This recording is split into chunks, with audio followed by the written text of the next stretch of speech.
ko'chada yurganda oddiy bir bola, orzulari katta edi, ko'ngli ham toza. Yoniga kelishdi, sinab ko'rdi basta, bilmasdi shu yil uni tashlar jarga. Birinchi marta kuldi, hammasi zo'rdek go'yo. Muammo yo'q edi, hayot bo'ldi boshqa. Lekin o'sha kulgular vaqtinchalik mehmon, ketganidan keyin qoldi zulmat va armon. To'si ortib bordi, pul ham kerak bo'ldi. Kecha berilgan va'dalar birma-bir unutilib qoldi. Ona yig'lardi uyda, ota esa jim, lekin u eshitmasdi, ko'zi faqat tutun. Do'stlar ketishdi, yaqinlari charchagan, hayot sahifalari qoraga aylangan.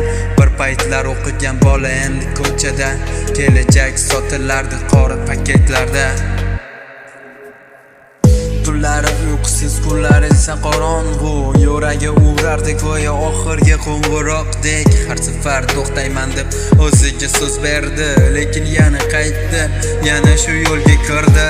Bir kun oynaga qaradi, ko'zlarida o'sha eski bola yo'q edi.